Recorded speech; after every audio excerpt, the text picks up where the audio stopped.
Yes, it is true. We have launched a rocket and completed the factory.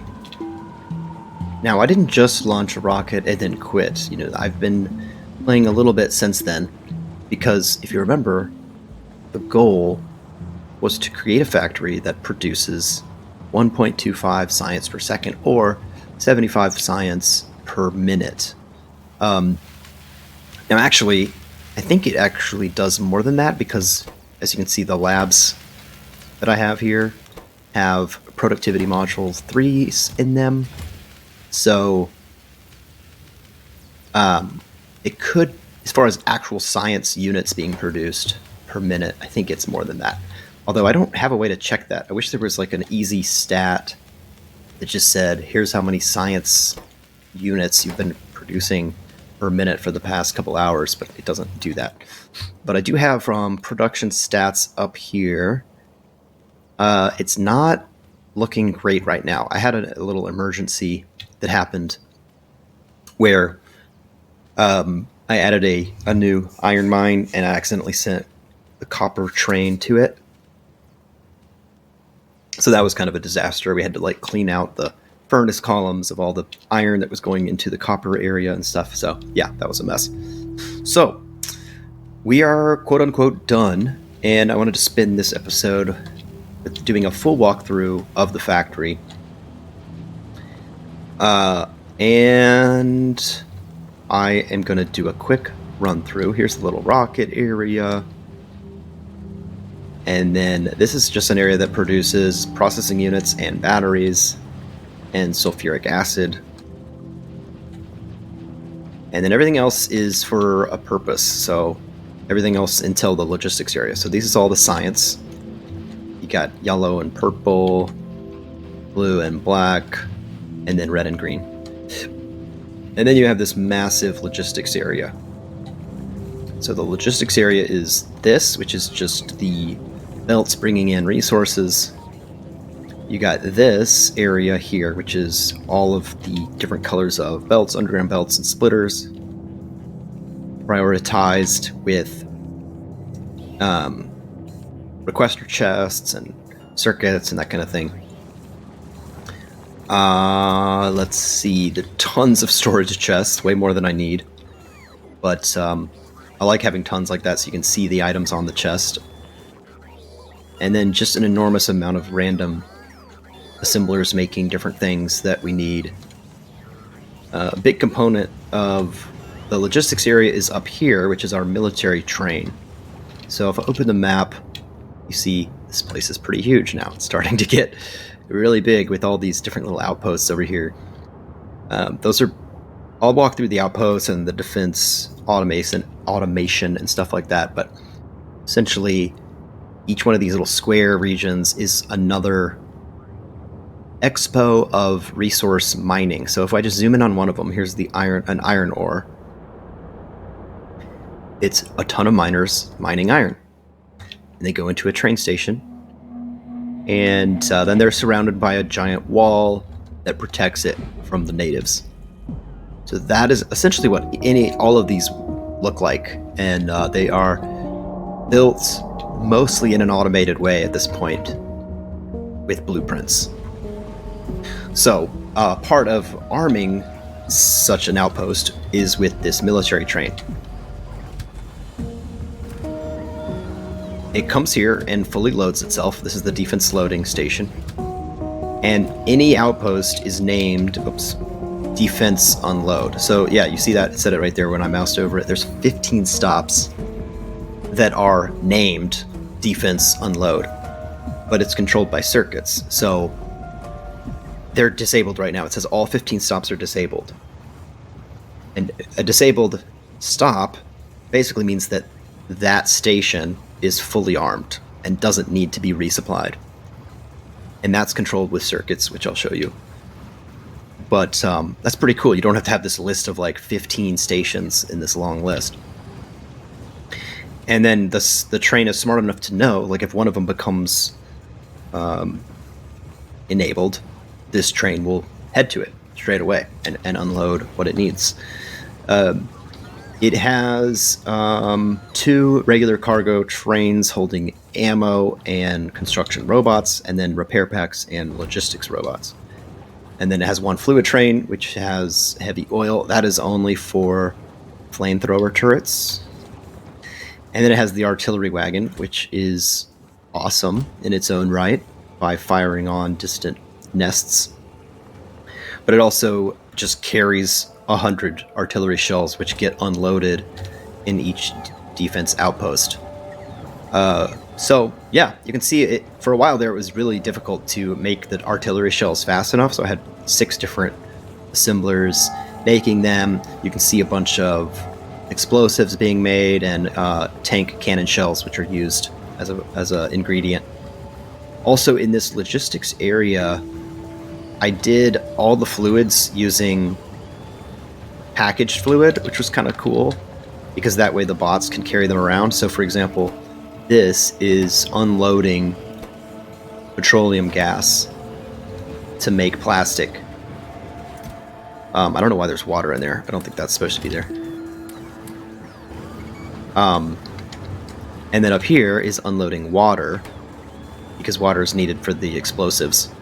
And then this is unloading heavy oil. So because it's a logistics area, it's supposed to be completely governed by bots, so I didn't want pipes running all around it.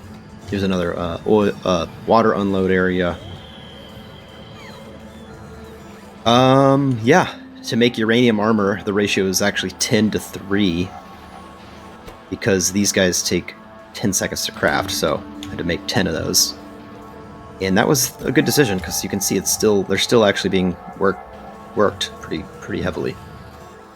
Okay, so I'm gonna actually get in the Spidertron and show you the rest of the factory. Okay, so this logistics area is all happening before the science gets created. So I wanted to really set up everything so we had materials that we needed to do the rest of the factory. And if you haven't seen the other episodes, this was not how the factory looked at the beginning. I essentially had a complete redo that was took 20 hours. You can see I'm at 101, 102 hours right now. That redo took a very, very long time. But I liked that I did it because everything is way more organized now. Okay, so before the logistics area is all the stuff that I would say is core materials for the factory. So a lot of that is furnaces, but the other piece of that is green circuits and red circuits. So this is the green and red circuit area. And there's also gears here. So this was fun to make. They're kind of my original blueprints. You can kind of see the pattern of the red circuits. There's 3 of these things pasted and offset a little bit. Each one has, I think that's, 20? 24 assemblers making red circuits, and then 4 making the copper wires, and 5 making plastic. So, and then that copied 3 times. And the math works out pretty well because 24 of these, let's see if we can do the math real quick to check. 24 of those, the crafting time of 6 seconds. 24 divided by 6 is 4, right? But since these assemblers are 1.25 speed, that's actually 5 red circuits per second. And there's 3 of these, so that's 15 red circuits per second. So that perfectly populates a yellow belt. They're not fully being used right now, but they have the maximum capacity to fully satisfy a yellow belt, or fully saturate a yellow belt. Similarly, here's the green circuit area. Now this takes a big percentage of the copper. It's similar in that it's one blueprint copied 3 times. You kind of see the format of that. And each one of these blueprints is a blue belt of copper. That's pretty extreme. Blue belt of copper and a red belt of iron. It takes a lot of materials to make these. And they're used heavily too. They're used big time in red circuits, and they're used a lot in the processing units also. So you can see the blue belt of copper goes in and gets split into one red and one yellow that kind of wrap around the rest of it. So you see the yellow stops over here, the red stops over there. And I just thought it was kind of funny having this like zigzag pattern of zigzag pattern of iron. I just thought it looked cool. So yeah, that's the green circuits. Okay, let's see. I guess I'll talk you through... Actually, I'm going to go up to the trains and do the trains first, and then talk to you about the furnaces, because the furnaces is insane. It's a huge amount of furnaces, and if you look at the power grid... Well, yeah, just this 5-second version. This is the power being consumed, and you can see electric furnace is the biggest one by far. 300 megawatts of electric furnace power right now. Okay, so we're in the Spidertron, so we can step over everything. We don't have to worry about the trains. Here's the train station. So if I zoom out, you can see that this is also our second attempt at a train station. You guys may remember the first one from prior episodes, but I like this design better because here's the roundabout that connects it with the main train track. And this exit of the roundabout is how you get into the train station. So it's a very normal, like, in and out flow, which it wasn't on the first attempt, or the first design. And I like that the trains wait up here in their little waiting area, so we don't even need all these, but we have the capacity to add a lot more trains that could wait. And they're smart enough to just wait their turn because of all these chain signals. See, so the copper just left, so then another copper is going to go in. So it's very, very organized, and I like the look of it. Also, the unloading stations, this is about as close together as I would kind of like them. Maybe you could squeeze them closer, but, you know. Also, you'll notice that I don't have 6 boxes per car. I just have 4. This was the Neil House design from YouTube that I stole. It was a great idea, because you don't actually need that many boxes anyway to fully saturate 4 blue belts. But yeah, these belts are chosen for a reason. So there's a reason that this stone belt is just a red one and the coal is just a red one. The uranium is not really calculated. I just used blue because I didn't know how much uranium I would actually use. So, now this was tricky because I was trying to make a factory, like I said, that took 75 science per minute, right? But when I looked it up, my original plan was not to use any productivity modules. Oh, look, he's like... he's getting pushed by these belts. I've never noticed that. He doesn't have the belt stabilization thing that I have. That's funny. But when I looked at it on the Factorio calculator, because I gave up trying to use Excel, I just used the calculator.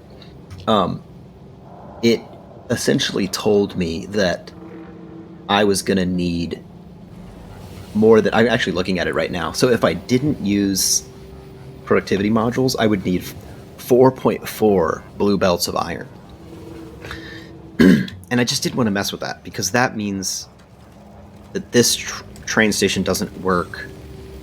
You essentially would need 2 different train stations for iron. I think the same thing for copper as well.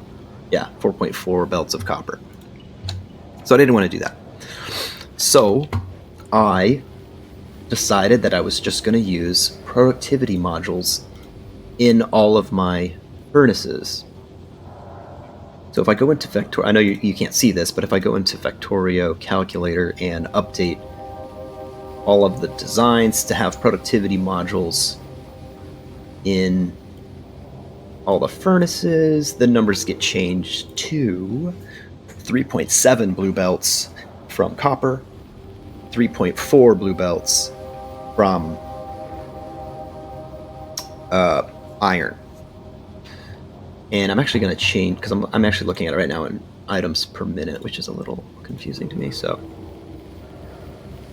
okay, so in iron, you only need 3.4 blue belts. So these are not fully saturated blue belts, or they could use more throughput. You can see they're getting stopped every once in a while. Now, after going through the furnace columns, there should be almost exactly 180 iron plates per second, which is 4 blue belts of iron plates.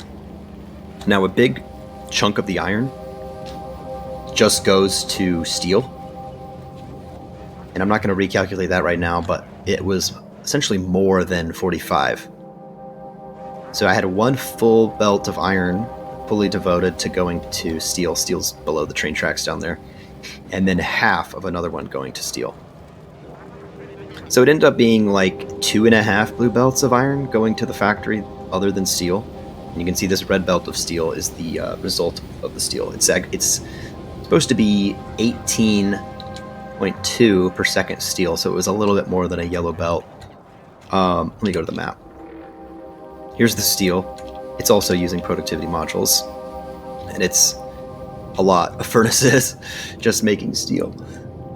Because it's 5-to-1 ratio, so it's like, even with this many furnaces, you only need a red belt.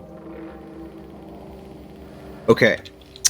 Now for the copper, it used more. It used 3.7 blue belts of copper as input, which means the output after productivity modules was 4.4 blue belts. So you can see this is 5 belts of copper, which made it confusing for the main bus. So that's a whole nother issue that I had to deal with, is like how to organize the main bus. I knew that a lot of them were going to be used for green circuits, so I didn't want to have 3 full belts of copper going all the way down the bus. I thought that was unnecessary. So I ended up doing this design, which kind of evolved after fixing different issues. Is essentially 5 down to 3. So it's 3 blue belts being used for green, but I don't think they were fully always being used 100% of the time. So instead of going from 5 to 2, went from 5 blue belts down to 3. So I think that works somewhat efficiently. And, these splitters are supposed to be there to make sure it's always prioritizing the top belt on the throughput. So, all right. So let's keep moving. We got a lot of factory to show you. I think this, well, maybe not that much more, but I want to show you the power plant area because that was cool. I think the longer I played, I got more impatient with different things. So for the uranium, uranium processing, this is my design. So this was kind of fun. I always liked doing the Corvarex processing design. But this is how it worked. So these are processing the uranium ore, and you can kind of see it as like a 2 loops. The outer loop is unrefined, and the inner loop is non-enriched, and the inner loop is enriched uranium. So right now, because the inner loop is full of that bright green stuff, these centrifuges on the right are not working because we basically don't need any more U-235. We're fully saturated on it. So the unenriched uranium is just going out. And this belt that goes up, it leads back to the logistics area, and that's being used for the uranium ammo. The enriched uranium is used for nuclear fuel, for trains, and also this power cell, which is used for the power plants. So if we ever did start using more of that, then it would need to pull from this inner loop. So anyway, I had to kind of prioritize the splitters so that it would actually stop working. Now, one interesting thing is this output belt. You can see the unrefined uranium always goes to the right side of the belt because the enriched uranium is supposed to use the same belt. So this is kind of an issue. Like, I'm wondering if... I think I used to have this unchecked, right? So then it's going to output some, and then it's going to output here, because it's kind of like filling up in this inner loop. But for some reason I decided it was better to stop. But I can't really remember why. I mean, I guess at some point this belt is going to back up, which is almost already is, so maybe we can test it right now. So let's just keep this here. Let's just undo this, and I'll come back to this at the end. Okay, where's my spider trunk? Alright, so let me show you the nuclear power plant. So this is also a Neil House design that I took from his YouTube channel. He has these really good tutorials on things. I had made a 2x2, or a 2-reactor factory on my own, but I was unsure how to make a 4-reactor power plant. So this is just such a clever, cool-looking design. It has this inner loop of nuclear fuel, which I thought was cool. And you output the waste on the same belt. And then the output comes in here, going down. There's one right there. And then it gets reprocessed over here. Or recycled. So yeah, I did one of them. And then my factory grew so much that I needed a second one. So I just copied and pasted. So now we have like over 1 gigawatt of output capable. We still have all the solar panels. See this big field of solar panels up here that served us well most of the game. But yeah, okay, so fluids are up here. I don't know if this was really useful, but the fluids is kind of far away and it had a long way to pipe back to the main bus, so I made this thing, which is, I guess I kind of view it as a fluid extender area where you like are pumping into tanks and then re-pumping out, just because I know fluid flowing through pipes can be a little tricky. Okay, so I'm gonna go up to the fluid area. I kind of walked through this in more detail before, so I'll just give a kind of a rough overview of it. It's kind of massive. The fluid is another area that I'm using productivity modules. Recently there was this shortage of gas that I came back here and remade a bunch of refineries. So there's a ton here. You can see they're not all working though. So like the last 10 or so are not working. So maybe it has more capacity than it requires. But it goes refining and then lubricant and then light oil cracking and then heavy oil cracking, light oil cracking. I think this is the correct priority to do it. And I like this format where you can always just extend them to the left if needed. These are all more than needed. You can see that a lot of them aren't working. But they all work by circuits. So there's circuits attached to pumps. So it's basically saying like this pump only works if certain criteria is made. Same for this. It's essentially like if your light oil gets too big, then start using light oil cracking, otherwise don't. There's other complications to it as far as prioritizing what source of gas do you want to use, but that's the main bulk of it all.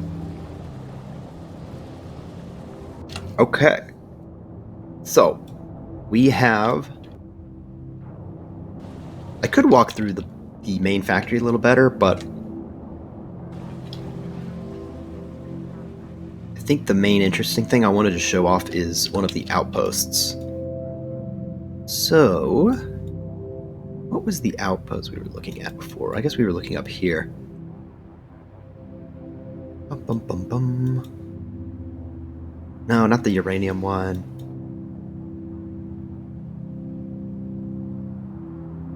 Okay, yeah, I'll just go up there and see. Alright, so give me a second while I go up to one of the far outposts.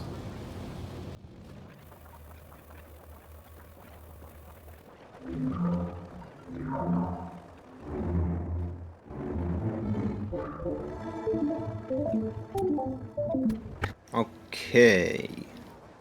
I kind of changed my mind about which one to go to. That's why I went up and then back down. It's very peaceful out here. Like there's really not a lot of nests nearby. I think because we have these artillery cannons doing such a good job that really keeps all the enemies at bay.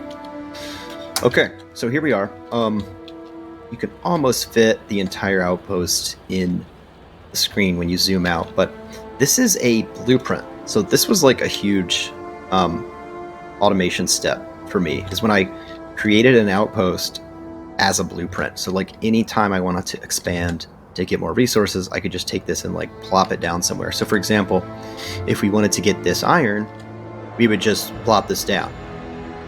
Although in reality, I would actually go over there with the Spidertron and clear some of these red nests and then plop it down. And then it would take a while because you gotta, clear the cliffs and destroy the trees and make sure you have all the right materials. But the Spidertron is actually supplied with more or less everything you need for an outpost. That's the whole intention of this, is supposed to be like things you might need to build an outpost. Okay, so the outpost is this giant square and has an input for trains here, output of trains, 2 train stops in the square. One of them is going to be the miner station. So in this case, it's a copper miner. It's governed by circuits. So the way the circuits work is they are attempting to have the inserters balance, so they're only working if the inserters stop working if there's a significantly amount of ore in its box. So more than the average. If there's a lot more than the average, it will stop working. So here comes the train. It's all balanced right now, so they'll probably all just work until it's loaded again. So this should load pretty quick, and then it'll leave. The other thing that's cool that I added is, similar to the defense, this is just copper miner. And there's a lot of different stations named copper miner. There's 5. So the circuits here will it'll add up the number of copper ore sitting in the boxes waiting to be loaded, divided by 8,000. So 8,000 is the capacity on a train, because it's 2,000 per car times 4. And so when you divide the number of copper ore by 8, that's essentially telling you how many train loads are sitting here waiting. And I'm pretty sure that the game truncates. I was testing that. So if you have like 2.5, that's just telling it that it's 2 train loads. And you can output that number. So in the train station, you can actually set train limit to this number L. Now, this is a highly, it's making a lot of copper, and trains are not coming very often. So it's very high at 7. So this could handle plenty of trains right now. Other mining stations that are a little more depleted don't get copper very often. So if there's not enough copper, it'll say 0. If the train limit is 0, then a train that's sitting here trying to decide what its next destination is going to be will not go to a station that has a train limit of 0 because it's at its max. It also works well because if there's a train already on its way to a train station that has a train limit of 1, then the second train won't go there because there's only enough copper for 1 train load. So it's amazing how smooth that is logistically. Because I was having issues before. This is my second attempt at this. The first one was just an enable-disable logic. So that was really cool to see. The outpost has 4 artillery turrets in the corners. It has 2 robotics bays per side. It's very symmetrical. I like the design of it. You can see the wall Oh, that was close. I like crossed the track right before that train. Has all 3 types of turrets on it, although this edge is pretty much never being used because it's defending the water. And then this is the defense unload, so it's a little bit different than the mining stations because it's just an disable logic. There's all these different things that say if it's low on supplies, output a 1. So I think it's the variable D. Yeah. So D is basically anything that's low. So if it's greater than 0, it's going to call a train. So like one way is it could be low on ammo. Another way, it could be low on construction robots or low on logistics robots. And the logic is actually using these reading logistic network contents, or maybe it's robot statistics. I guess it's robot statistics because it's total number of logistics bots, total number of construction bots in the logistics network. Another way is if you're low on heavy oil, and then if you're low on the artillery shells. So that's basically it. I mean, I think the future of this is probably going to just be me chilling, hanging out, seeing how well the science is doing, although interestingly right now, yellow seems to be the weakest link. Or for a while, the white science, which comes from the rockets, was the slowest. But yellow seems to be struggling right now. It's not even working. Or it's not fully working. Little bit short on maybe the plastic, because you can see it's not getting enough low density structures. And now it's working, and the low density structures are almost all working except for this last one. So, I don't know. Something to keep an eye on in the future. So, before I quit the episode, let's check on the science statistics. It's been going longer now. Yeah, there's still this gap here. That's probably from when we had the copper disaster. So, like, the science bag is only at 50 per minute. I think if you average it, well, let's look at 10 minutes. Yeah, see, that's pretty close to 75. 75 green. They're jumping around here. 75 red, looks like. 75 green. Where's the white? Wish they wouldn't jump around so much. Huh. I don't even see the white science on here. I think... yeah, it's not a long enough time to measure it. We should have hit a 30-minute one. I think I'm going to assume that over the long run, this is going to be 75 also. It's just that it comes in these spurts. Anyway, that's the factory. Hope you enjoy it. I really liked making it. It took a long time. Over 100 hours, which... in retrospect, it didn't need to take 100 hours. I just kind of kept changing my mind about stuff and redoing stuff. And, redid the furnace layout a bunch of times. Redid the train station at least once. Before we leave, let me look at this Corver Rex thing. So right now, it's backed up really everywhere. So here's what I'm afraid of happening. And this isn't happening yet, but it could, because of the way this is working, because we're enriching still. These centrifuges that output, or that process the raw uranium ore, could potentially back up on its output of U-235, which would be really rare, but it could potentially happen long term.